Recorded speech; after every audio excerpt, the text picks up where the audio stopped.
जय श्री राधे। आनंद आशुलिपि पत्र का अंक 4 प्रतिलेखन संख्या 27 गति 80 शब्द प्रति मिनट प्रारंभ करें। महोदय, प्रशासनिक हिंदी का आशय है राजकाज की हिंदी, सरकारी हिंदी, कार्यालयीन हिंदी।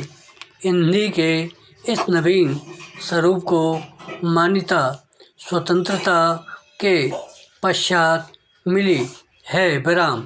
स्वतंत्रता संग्राम के दौरान हिंदी संपर्क भाषा एवं राष्ट्रभाषा के रूप में प्रतिष्ठित हो चुकी थी। वही हिंदी स्वतंत्रता के बाद राजकाज और प्रशासन के क्षेत्र में अपनी नई भूमिका के साथ अवतरित हुई। इस प्रकार हिंदी की एक नई विधा का आविर्भाव हुआ है, जो कालांतर में प्रशासनिक हिंदी के नाम से जानी जाने लगी। अर्थात हिंदी की एक नई प्रयुक्ति अस्तित्व में आई, जो कार्यालयीन हिंदी, राजकाज की हिंदी, सरकारी कामकाज की हिंदी आदि विविध नामों से प्रचलित हुई।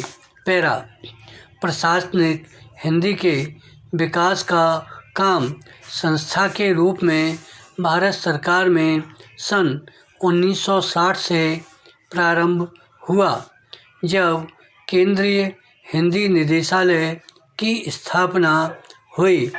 सौभाग्य से मैं उस समय इस संस्था से जुड़ा हुआ था।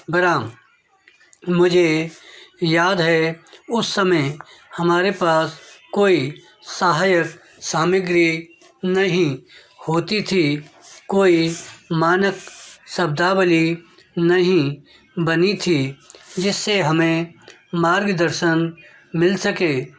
ले देकर डॉक्टर रघुवीर का कोष था, जिससे हम यदाकदा सहायता लेते थे।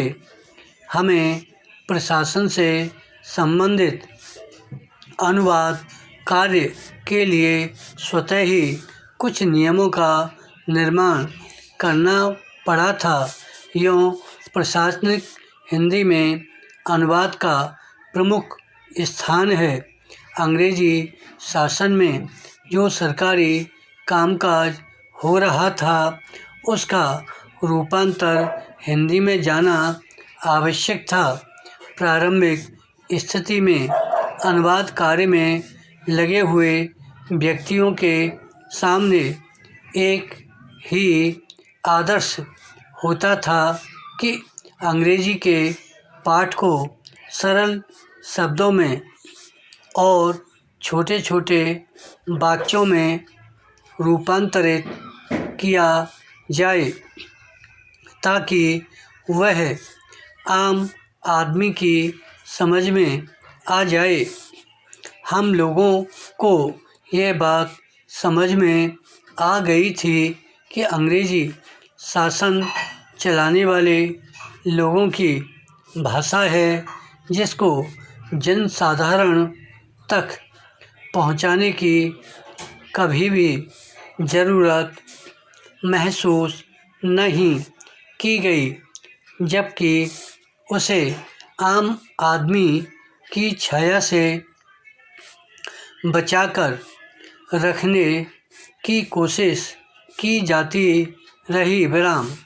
यह शासक और शासित के बीच अलगाव या दूरी रखने का प्रयत्न था। इसके विपरीत हम मानते थे कि हिंदी लोकतंत्र की भाषा है, स्वतंत्र भारत की राजभाषा है। यह शासक और जनता के बीच सीधे संपर्क और संवाद के लिए वचनबद्ध है। हमारी कोशिश रहती थी कि अंग्रेजी और संस्कृत के भारी भरकम शब्दों का उपयोग न हो। लंबे वाक्यों को दो या दो से अधिक छोटे छोटे वाक्यों में बदल कर लिखा जाए। चूँकि शब्दावली नहीं बनी थी, इसलिए अनुवाद के साथ हमें शब्दावली निर्माण का कार्य भी करना होता था। उस समय के अनूदित प्रशासनिक साहित्य के कुछ नमूने आपको देखने को मिलें तो आपको पता चलेगा कि उस समय की अनुवाद की भाषा अधिक सहज और सुबोध होती थी। बराम मैं तो आज भी प्रशासनिक सामग्री के इसी प्रकार किए गए सहज, सरल और बोधगम्य अनुवाद का पक्षधर हूँ। इस अनुवाद कार्य को अधिक व्यावहारिक तथा वैज्ञानिक रूप तब मिल सका जब भारत सरकार ने शब्दावली का निर्माण शुरू किया। धन्यवाद।